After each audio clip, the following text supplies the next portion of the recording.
तो फाइनली ढूंढ लिया आपने। हाँ, मुझे उम्मीद थी आप ढूंढ लोगे। आज की इस वीडियो में मैं आपको बताऊंगा कक्षा 11 हिंदी नैतिक शिक्षा हरियाणा बोर्ड की किताब है आपकी, और इसका पाठ नंबर 7 आज की इस वीडियो में एक्सप्लेन होने वाला है। पाठ का नाम है सीवी रमन। चलो शुरू करते हैं। मैं हूं अजय और आप देख रहे हैं सीसीएल क्लास। लेकिन हाँ, वीडियो स्टार्ट करने से पहले बता देता हूं, आपको इस कंप्लीट बुक का सॉल्यूशन लिखा हुआ भी मिल जाएगा, वीडियोस भी मिल जाएंगी। तो वेबसाइट और प्लेलिस्ट का लिंक डिस्क्रिप्शन में है, जरूर से चेकआउट कर लेना। अब शुरू करते हैं इस खूबसूरत से पाठ को। जीवनी को काफ़ी इंस्पिरेशन देने वाली है ये कहानी, जो साइंस स्टूडेंट है उनको समझ आएगी और उन्हीं से रिलेट करती हुई ये कहानी हमें दिखाई पड़ेगी। अब ये जो है ना, सीवी रमन, मोस्टली जो साइंस स्टूडेंट है वो तो जानते होंगे उन्होंने क्या किया था, बट एक्चुअली बता देता हूँ। इन्होंने जो है ये इंडिया के फिजिक्स थे, यानी कि जो फिजिक्स के अंदर डिस्कवरी वगैरह करते हैं ना, तो इन्होंने ऐसे ही एक रमन इफेक्ट किया, अपने नाम से एक इफेक्ट दिया उन्होंने, रमन प्रभाव या रमन इफेक्ट, उसकी खोज करी थी। उसके अकॉर्डिंग क्या था कि मतलब जो लाइट है लिक्विड के अंदर जाती है तो वो स्कैटर हो जाती है, फैल जाती है, अणु बिखर जाते हैं, उसके रंग अलग अलग हो जाते हैं, ऐसा कुछ था। ऐसी कुछ थ्योरी थी वो। सो ऐसी थ्योरी को इन्होंने कैसे इन्वेंट करा, उससे पहले उन्होंने कहाँ तक पढ़ाई करी, क्या क्या, ये जानने में बड़े उत्सुक हो जाते हैं यार हम। हमें बहुत शौक होता है कि दूसरे ने क्या करा और उसने वो डिस्कवरी कैसे करी। और उन्हीं उनकी इस डिस्कवरी के कारण उनको बाद में नोबेल प्राइज भी दिया गया। तो काफ़ी फेमस शख्सियत रहे हैं इंडिया से ये, और इन्हीं के बारे में ये पूरी जीवनी होने वाली है, ठीक है ना। चलो अब समझते हैं पाठ को। चंद्रशेखर वेंकट रमन, ये पूरा नाम है इनका। तो एक महान वैज्ञानिक हुए हैं। उनका जन्म भारत के वर्तमान तमिलनाडु राज्य के नगर तिरुचिरापल्ली में 7 नवंबर 1888 को हुआ था। उनकी माता का नाम पार्वती अमल था।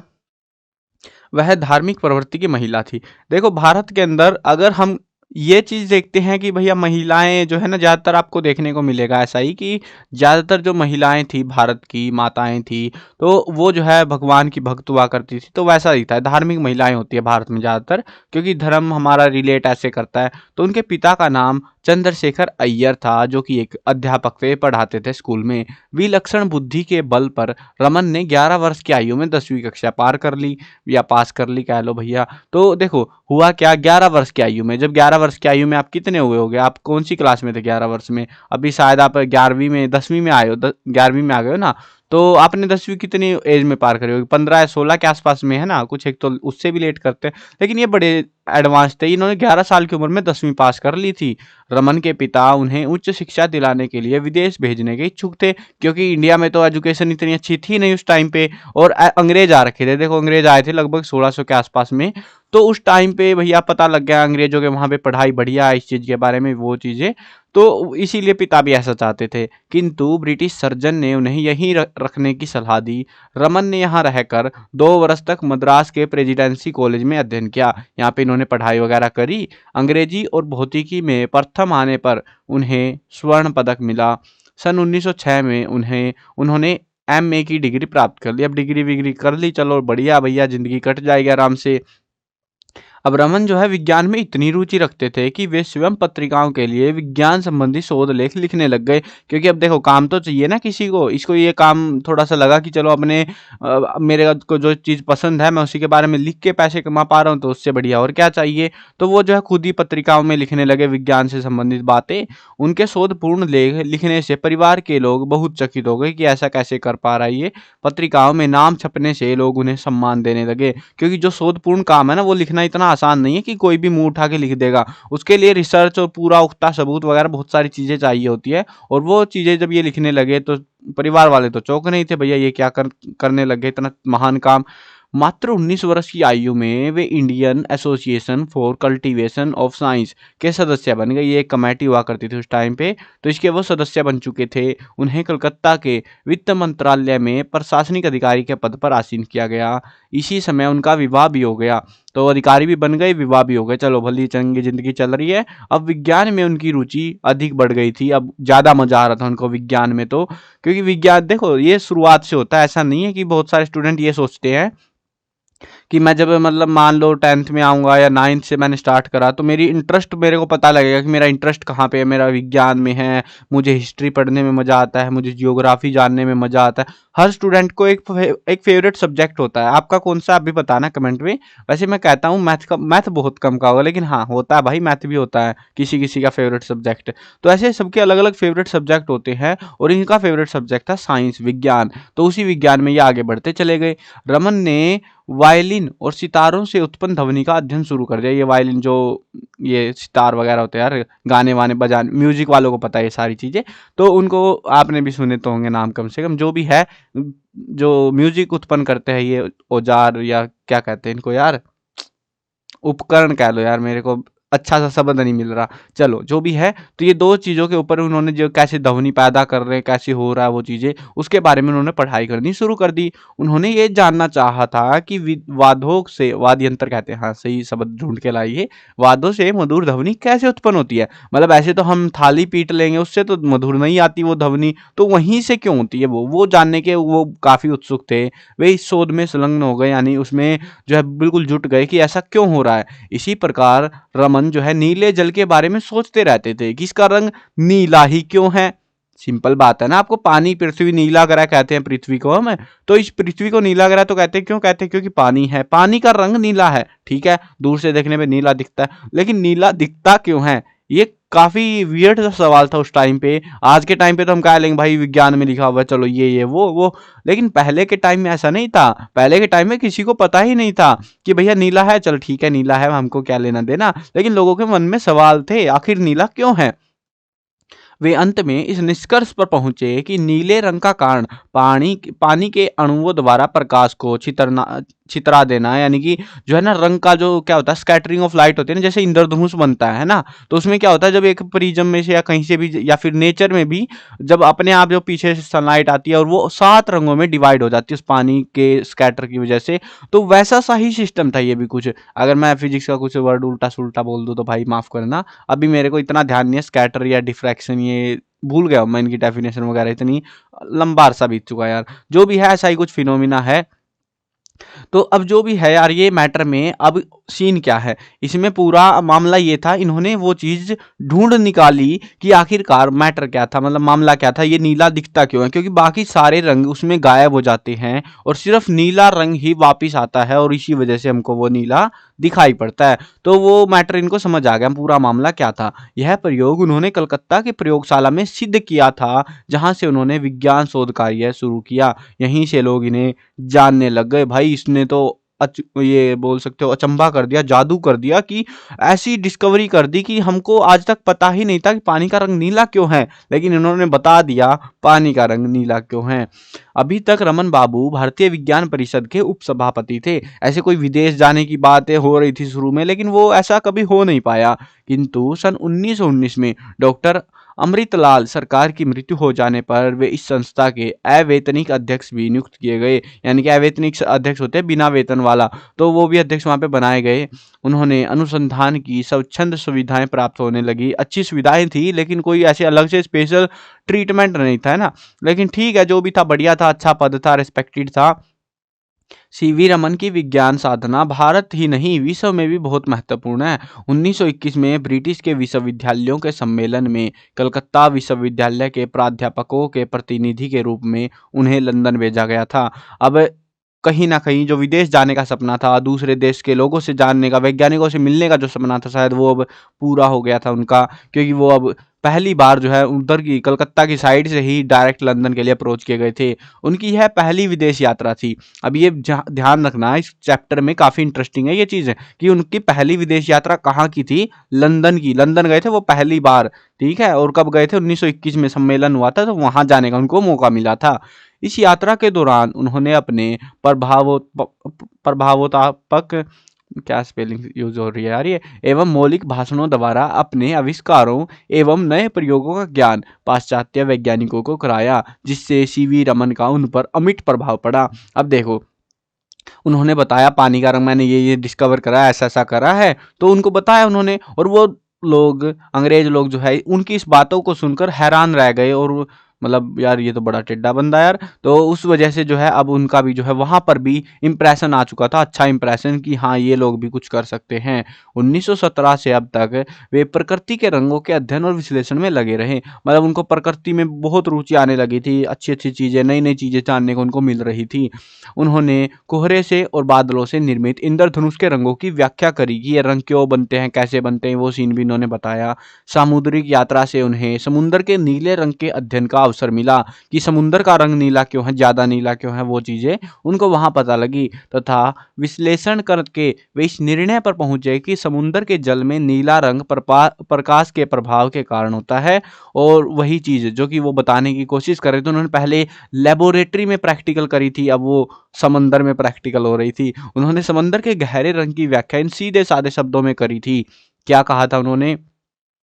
गहरे समुद्र के गहरे नीले रंग का कारण है आकाश की नीलिमा का अक्स, यानी कि प्रतिबिंब। यानी कि आकाश में जो प्रतिबिंब बनता है ना, आकाश में जो लाइट है रिफ्लेक्ट होती है, क्या मतलब रिफ्रैक्ट होती है ना, जब मतलब उसमें से हवा में से निकल के आती है, वो धीरे धीरे बैंड होने लगती है लाइट, और जो पानी में आती है एकदम से बैंड होती है, उसकी वजह से कुछ मैटर था, वो जो भी था काफ़ी कंफ्यूजिंग सा है मेरे लिए तो अभी फिलहाल के लिए, ठीक है। वे सितंबर 1921 में अपने देश लौट आए, भारत में आ गए थे वापिस वो। उन्होंने आकाश, समुंदर और ग्लेशियर के रंगों के संबंध में सफल प्रयोग किए कि ग्लेशियर सफ़ेद क्यों दिखते हैं, समंदर नीला क्यों है, आसमान भी नीला क्यों है। काफ़ी सारी चीज़ें उन्होंने ढूंढ निकाली थी। उन्होंने सिद्ध किया कि केवल पारदर्शक द्रव्यों में ही नहीं, पारदर्शक द्रव्य होते हैं जिनके आर पार देख सकते हैं, जैसे शीशा हो गया, पानी हो गया, ऐसी चीज़ें जिनके आर पार देख सकते हैं, उनके अलावा भी अपितु बर्फ और सैफटिक जैसे ठोस पारदर्शक पदार्थों में भी अणु की गति के कारण प्रकाश का परिक्षेपण होता है। यानी कि जो कलर आते हैं ना हर एक चीज़ में, तो वो इसी के कारण आते हैं कहीं ना कहीं। एक ही फिनोमिना हर जगह ये काम करता है। सन 1924 में कनाडा में ब्रिटिश साम्राज्य के वैज्ञानिकों के सम्मेलन में उन्होंने भारत की ओर से भाग लिया, जहां उनकी भेंट संयुक्त राज्य अमेरिका और कनाडा के वैज्ञानिकों से हुई। अब देखो, एक महान वैज्ञानिक जब दूसरे देश के वैज्ञानिकों से मिलता है, बातचीत होती है, पता लगता है उनको भी नई नई चीज़ें, तो वैसे ही जो है वहाँ पे उनकी भेंट हुई और उन्होंने अमेरिका और कनाडा की प्रयोगशालाओं का निरीक्षण किया। वहाँ पे देखा कि ये लोग प्रयोग कैसे करते हैं। कनाडा में उन्होंने विश्व की सबसे बड़ी दूरबीन देखी उस समय की। उस समय मतलब अभी तो पता नहीं कौन-कौन से देश बना के बैठे हैं, लेकिन उस टाइम पे कनाडा के पास विश्व की सबसे बड़ी दूरबीन थी, वो उन्होंने देखी वहाँ पे जाके कि ये कैसे काम करती है। इस प्रकार 10 महीने तक विदेश में रहकर वे 18 मार्च 1924 को भारत वापस आ गए। देखो, घर सबको प्यारा होता है, ऐसा नहीं है कि विदेश में जाके विदेशी बाबू बन जाओ, ये अपने घर आ गए भाई भारत में और पुनः वैज्ञानिक अनुसंधान में लग गए, अपना जो रिसर्च काम था उसमें ही वापिस से लग गए। उसके बाद उन्होंने साबुन के बबूलों के निर्माण पर कार्य किया कि साबुन में जैसे पानी में घोल देते हैं, बबूले क्यों आते हैं, वो चीज़ों पे भी इन्होंने रिसर्च करी कहीं न कहीं। रमन बाबू ने एक और नवीन अनुसंधान किए, तो दूसरी ओर पहले के अनुसंधानों में संशोधन कर उन्हें पूर्णता प्रदान की। यानी कि जो है ना, नए अनुसंधान भी खोले, रिसर्च सेंटर कहते हैं जिनको, तो वो खोले और पुराने वालों को भी डेवलप किया। वैज्ञानिक जगत ने उनके कार्यों को सहर्ष स्वीकार किया है, खुशी-खुशी से मान लिया था। उनका महत्वपूर्ण आविष्कार था जो कि हम मानते हैं, वो है रमन किरण। उन्होंने जो है रमन जो है की खोज करी थी, वो माना जाता है, जो सन 1928 में 28 फरवरी को पूर्ण किया गया था। तभी से 28 फरवरी को राष्ट्रीय विज्ञान दिवस मनाया जाता है। ये भी काफ़ी इंपॉर्टेंट डेट रहने वाले एग्जाम के पर्सपेक्टिव से कि राष्ट्रीय विज्ञान दिवस कब मनाया जाता है, 28 फरवरी को, ठीक है, याद रख लोगे ना। आगे बढ़ते हैं इसी प्यारी सी कहानी में। इस आविष्कार से उन्होंने सिद्ध कर दिया कि जब अणु प्रकाश को बिखेरते हैं तो उस समय मूल प्रकाश में परिवर्तन हो जाता है, जो मेन जो लाइट आ रही है ना, वो बदल जाती है उस समय। नवीन किरणों की उपस्थिति से हम परिवर्तन देख सकते हैं। तो ये परावर्तन वगैरह वो चीज़ें ही हैं, ये रिफ्रैक्शन रिफ्लेक्शन वो चीज़ें, तो वो देख सकते हैं हम। प्रकाश की जो किरणें दिख पड़ी वे रमण प्रभाव या रमण किरणें कहलाई। यानी कि ऐसा नहीं है कि सारी किरणें दिखेंगी, कुछ किरणें दिखेंगी, आधी तो गायब हो जाएंगी, तो जो दिख गई उनको कहा गया रमण प्रभाव, उस इफेक्ट को, और वो रमण किरणें, रमन रेज उनको कहा गया था। इसके बारे में आप गूगल पे अच्छे से सर्च मारना, वो ज़्यादा अच्छा रहेगा। बाकी चैप्टर में जो है ना, राउंड फिगर करके एक स्टोरी सी बना के दे रखी है हमको, ठीक है, थोड़ा थोड़ा आइडिया देने के लिए। यह उनका सर्वश्रेष्ठ आविष्कार है। इस आविष्कार के उपलक्ष्य में उन्होंने विश्व का सर्वश्रेष्ठ पुरस्कार, जिसको हम कहते हैं नोबेल पुरस्कार, वो भी जीत लिया। सन 1930 में प्रदान कर सम्मानित किया गया। तो 1930 में उनको जो है नोबेल पुरस्कार से भी सम्मानित किया गया। कहते हैं उन्होंने अपनी इस खोज के लिए उपकरणों पर केवल 200 रुपये खर्च किए थे। भाई भारत वाले हैं और जुगाड़ू ना हो और इतने महंगे में। देखो एक्चुअली ना तुमको एक मज़ेदार चीज़ बताता हूँ।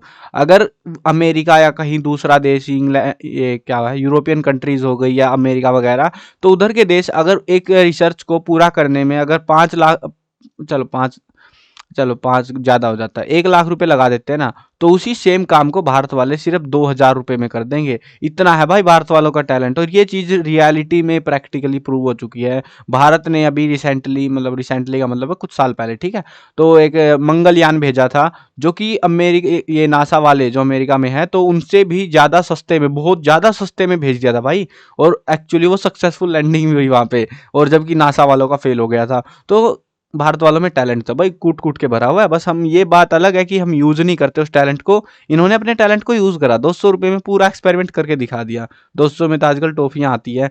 रमन प्रभाव ने क्वांटम सिद्धांत को मजबूत संबल प्रदान किया। क्वांटम जो है, क्वांटम फिजिक्स होती है, मतलब ऐसे जो अणुओं वगैरह की पढ़ाई करते हैं, मतलब बहुत छोटी चीज़ों की पढ़ाई, उसको हम क्वांटम कहते हैं। तो उसके सिद्धांत के ऊपर भी उन्होंने मजबूती दी, थोड़ा और भी ज़्यादा जानकारी विज्ञानी अंदर ऐड कर दी। 1960 में रमन बाबू ने एक अत्यंत महत्वपूर्ण खोज करी। क्या करा उन्होंने? आंख के रेटिना, रेटिना समझते हो ना, जो आंख में जो आंख बनाते हैं हम लोग, फोटो तो देखी होगी तुमने, काम चलाओ आंख मैं भी बना देता हूँ, ये लो देख लो तुम भी। तो ये हमारा लेंस होता है यहाँ पे, और ये हमारी आंख होती है। देखो तुम बना के आए हो 10वीं तक, तो याद है इसीलिए तुम्हें थोड़ा थोड़ा सा। तो ऐसी इसी कुछ आंख होती है। तो ये जो नी पीछे वाला हिस्सा होता है ना, इसको हम रेटिना कहते हैं ना। तो इस वाले हिस्से की बात कर रहे हैं हम। तो रेटिना जो कि काला भाग होता है, उसको देखने के लिए आप थैल्मोस्कोप नामक यंत्र बनाया है। यानी कि वो चीज़ जिसको देखने के लिए पहले तो रिफ्लेक्शन होनी चाहिए ना। अब एक्चुअली आपने विज्ञान में पढ़ा होगा, विज्ञान में क्या होता है, जब बाहर से प्रकाश की किरणें आंख के अंदर घुस रही होती है, तो वो सीधी जाती है रेटिना पे टकराती है, और रेटिना समझ जाता है कि वो सामने क्या दिख रहा है, और उसको हम देख पाते हैं। ऑब्वियस सी बात है। अब अगर क्या हो, उसमें से रिफ्लेक्शन आ जाए, लाइट रिफ्लेक्ट होके परावर्तित होके वापिस आ जाए, तो हम नहीं देख पाएंगे उस चीज को।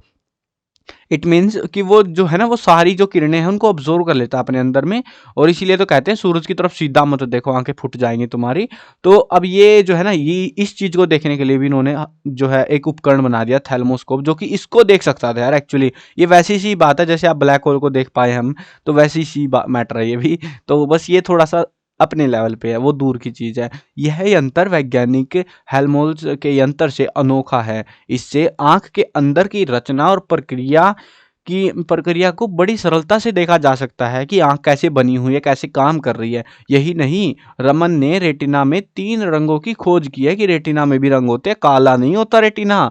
उन्होंने इन रंगों के कार्य, उनके प्रभाव और पहचान का भी पता लगाया। जहां तक मुझे तो समझ आ रहा है ना, ये इनको रंगों में बड़ी रुचि थी, कलर्स कैसे काम कर रहे हैं। उन्होंने राष्ट्रीय भौतिक प्रयोगशाला बेंगलुरु के में कण विज्ञान यानी कि क्रिस्टेलियोग्राफी का अनुसंधान कार्य किया। वहां पर भी रिसर्च में काम किया। इस भारतीय वैज्ञानिक की प्रतिभा का लोहा मानकर देश विदेश की अनेक संस्थाओं ने उनका सम्मान किया। सन 1928 में इटालियन सोसाइटी रोम ने मैथ्यूसी नामक स्वर्ण पदक से उन्हें सम्मानित किया। उसके बाद 1929 में ब्रिटिश सरकार ने उन्हें सर की उपाधि दी। यानी कि अब हम सीवी रमन नहीं कहेंगे, सर सीवी रमन ऐसे बोलेंगे। रिस्पेक्ट दो भाई उसको, वो बंदे ने कुछ किया है अपने जीवन में, तो आप भी कुछ करो, आपको भी रिस्पेक्ट मिलेगी। तो सर की उपाधि से उन्हें नवाजा गया। अनेक विश्वविद्यालयों ने अपना फेलो बनाकर, मतलब साथी बनाकर, ऐसा कुछ होता है, तो उनका सम्मान किया। इस प्रकार रमन बाबू ने अंतर्राष्ट्रीय ख्याति प्राप्त करी और दुनिया भर के अंदर वो फेमस हो गए। इस प्रसिद्ध विश्व के समस्त देशों द्वारा उनको सम्मानित और पुरस्कृत किया गया। यानी कि हर कोई, मतलब जो देश था जो उनके बारे में जानता था, उनको सम्मान देता था, क्योंकि भाई उन्होंने डिस्कवरी ही कुछ ऐसी कर ली थी। उन्होंने कहा था सम्मान, प्रशस्तियां, पुरस्कार, ये सब एक सच्चे वैज्ञानिक के जीवन की आकस्मिक घटना है। ये मिले ना मिले, हमें इससे कुछ फर्क नहीं पड़ता। मजा तो भाई रिसर्च करने में आता है, और उसे इनकी लेस मात्र भी आकांक्षा नहीं होती कि हाँ मुझे ये चाहिए, मुझे मिल जाएगा। ऐसे काम के लिए वैज्ञानिक कभी रिसर्च नहीं करते कि मुझे ये पुरस्कार चाहिए, इसके लिए मैं रिसर्च कर रहा हूँ। नहीं, वो अपने लिए करते हैं, और कहीं ना कहीं वो जगत के कल्याण के लिए करते हैं, कुछ नया जानने के लिए हमेशा रिसर्च करते हैं। मेरा लक्ष्य तो केवल अपने कार्य के प्रति निष्ठा है। जो काम मुझे पसंद है मैं उसी को करूँगा और मुझे रंग ढूँढना पसंद है, मैं ढूँढ के रहूँगा। डॉक्टर रमन ने भारत में वैज्ञानिक एवं अनुसंधान हेतु सदैव प्रोत्साहन के प्रयास किए कि ताकि देश के अंदर वैज्ञानिक तौर पे तरक्की हो सके। उनके प्रयत्नों से देश में अनेक स्वतंत्र अनुसंधानशालाएं, विश्वविद्यालय और वैज्ञानिक संस्थाएं स्थापित हुई। डॉक्टर रमन ने भारत में वैज्ञानिक एवं अनुसंधान हेतु सदैव प्रोत्साहन के प्रयास किए। सेम सेम लाइन आ गई क्या? यस, सेम सेम है भाई। ये डबल लाइन कैसे आ गई? काट देते इसको, ये रिपीट हो गई, कहीं से एरर हो गई होगी। चलो कोई ना। तो डॉक्टर रमन विज्ञान का प्रयोग युद्ध क्षेत्र में करने के पक्ष में नहीं थे, क्योंकि देखो दो चीजें होती है, विज्ञान अच्छा भी बना सकती है इंसान को और इस समाज को, हर पूरी दुनिया को अच्छा बेहतर बना सकती है, लेकिन दूसरा ही नतीजा उसका ये भी हो सकता है कि वो लोगों के लिए विनाशक सिद्ध हो सके, है ना। दोनों चीजें हैं, आपने पढ़े भी होंगे ये चीजें। तो वो जो है ना, वो जो डॉक्टर रमन जो है ना, विज्ञान को कभी युद्ध क्षेत्र में प्रयोग करने के पक्ष में नहीं थे कि उसको लड़ाइयों में बम बनाओ, बारूद बनाओ, हथियार बनाओ, दूसरों को विनाश करो, ऐसी चीजों के पक्ष में वो कभी नहीं थे। वे विज्ञान का प्रयोग शांति कार्यों और जन कल्याण हेतु ही उचित समझते थे। वे नहीं चाहते थे कि वैज्ञानिक ऐसा प्रयोग करे जो विश्व शांति में बाधक हो। देश की, दुनिया की जो शांति बनी हुई है वो बम फटने से कहीं बर्बाद ना हो जाए, वो ऐसा कभी नहीं चाहते थे। उनके इस शांतिपूर्ण लक्ष्य के कारण ही उनको सन 1958 में लेनिन शांति पुरस्कार से भी सम्मानित किया गया था। डॉक्टर रमन बाबू 80 वर्ष की आयु में भी तरुण तपस्वी की भांति वैज्ञानिक अनुसंधानों में लीन रहते थे। अपनी रिसर्च जो थी ना उसको कंटिन्यू करते थे। बूढ़े हो चुके थे वो, 80 साल के हो चुके थे, अब भी उनका जो रिसर्च का काम था वो ऐसे ही चलता रहता था। भारत में प्लेग का प्रकोप होने पर उन्होंने अपने निवास स्थान के सामने तंबू लगवा दिए थे और वहां आने वाले रोगियों की स्वयं सेवा, शुश्रूषा और औषधि का प्रबंध किया। यानी कि अब देखो इतने बड़े वैज्ञानिक बन चुके थे, पैसा मिलता होगा कहीं कहीं से भी, तो वो जो पैसा था वो देश की भलाई में, देश के जो रोगी थे, प्लेग से बीमार हो गए थे, उनकी सेवा में उन्होंने वो पैसा लगा दिया। डॉक्टर रमन बहुत न्यायप्रिय भी थे, न्याय बहुत पसंद था उनका। जब वे अकाउंटेंट जनरल थे तब एक व्यक्ति 100 के अध जले नोटों का बंडल ले आया। आधे जले हुए थे नोट थे, मतलब 100 रुपए के, जैसे एक गिड्डी कहते हैं, गिड्डी मतलब, तो वो ऐसे एक बंडल ले आया, 100 रुपए के नोट थे सारे, जिनके नंबर विकृत होने से कठिनाई से पढ़े जा सकते थे। मतलब बहुत मुश्किल था कि उनके नंबरों का पता नहीं, नोट के नंबर कौन से थे। उन्होंने स्वयं उनके नंबर पढ़कर उसे रुपए दिला दिए कि हाँ, मतलब उन्होंने खुद जो है उसका काम कर दिया। जो नंबर पढ़े नहीं जा रहे थे ना, उन्होंने बैठ के खुद पढ़े, वो मुश्किल से पढ़े जा रहे थे ना, तो वो जो है नंबर उन्होंने पढ़े और उसके बाद में उनको वो पूरे नोट दिलवा दिए। वे जाली सिक्के और नोट बनाने वालों को उचित दंड भी दिलाते थे कि अगर कोई फर्जी काम कर रहा है ना, स्कैम बजा रहा है देश के अंदर, तो उनको पकड़वाते भी थे वो। डॉक्टर रमन प्रत्येक कार्य को शीघ्रता से करते थे। ऐसे नहीं है कि टाइम पास चल रहा बस जिंदगी का। वे विज्ञान के साथ साथ अर्थशास्त्र, समाज शास्त्र, राजनीति, इतिहास और संस्कृत के भी मर्मज्ञ थे। यानी कि उनको और भी चीज़ों में इंटरेस्ट था, कई सारे सब्जेक्ट में। उनमें ज्ञान पिपासा सदैव विद्यमान रही। ज्ञान पिपासा होती है ज्ञान की जो है प्यास, हमें ज्ञान चाहिए, बस कहीं से मिल जाओ, हर जगह ज्ञान बट रहा है, तुमको ज्ञान लेना आना चाहिए। तो उस चीज़ के लिए वो हमेशा जो है वो रहते थे कि हाँ मुझे ज्ञान चाहिए, बस कहीं से कैसे भी मिल जाए। 8 भाषाओं के ज्ञाता और वीणा वादन में प्रवीण, पद पुरस्कार और सम्मान की प्राप्ति पर भी वे विचलित न होने वाले डॉक्टर चंद्रशेखर वेंकट रमन का स्वर्गवास 21 नवंबर 1970 को हो गया। इस टाइम पे, इस डेट को वो इस दुनिया से विदा हो गए। उनके व्यक्तित्व का मूल्यांकन करते हुए प्रतीत होता है कि रमन का व्यक्तित्व जितना महान है उतना ही सादा, यानी कि सादा जीवन उच्च विचार। रमन कोट पैंट टाई के साथ सिर पर दक्षिण भारतीय पद्धति की पगड़ी धारण करते थे। वे सही अर्थों में राष्ट्रवादी महापुरुष थे। तो ये उनका पहनावा भी बता दिया, मतलब ऐसे तो देखने में सभ्य लगेंगे तुमको और अपनी देश की संस्कृति से वो जुड़े हुए थे। तो ये थी डॉक्टर रमन की कहानी। आई होप कहानी ने थोड़ा सा इंस्पायर आपको भी करा होगा कि हाँ देखो एक्चुअली इस कहानी को पढ़ाने का मोटिव क्या है, बुक में प्रोवाइड कराने का मोटिव क्या है। ये हमको वो चीज़, वो ज्ञान देता है कि जिसकी हमको ज़रूरत है एक्चुअली में। हम लोग पढ़ रहे हैं, अब 11th में आ गए, 12th में आओगे, आपको जो चीज़ पसंद है, अब डॉक्टर रमन को तो रंगों की पढ़ाई करना पसंद था, अब आपको भी कुछ ना कुछ करना पसंद होगा, तो आप अपने पैशन को फॉलो करो और जीवन में सफलता, पुरस्कार अपने आप आते रहेंगे। बस आपको अपने लक्ष्य से कभी भटकना नहीं है। तो ऐसा सा कुछ यहाँ पे आपको मोटिव मिलता है, मैसेज मिलता है इनकी कहानी से। ठीक है, चलो वीडियो खत्म करते हैं। मैं कवर करने वाला हूँ क्लास 1 से लेके 12th तक सभी सब्जेक्ट की video, Hindi medium, English medium दोनों में होने वाली है। तो सब्सक्राइब करो, साथ में घंटी दबाओ ताकि कोई भी अपडेट आए आपको बिल्कुल टाइम से मिल जाए।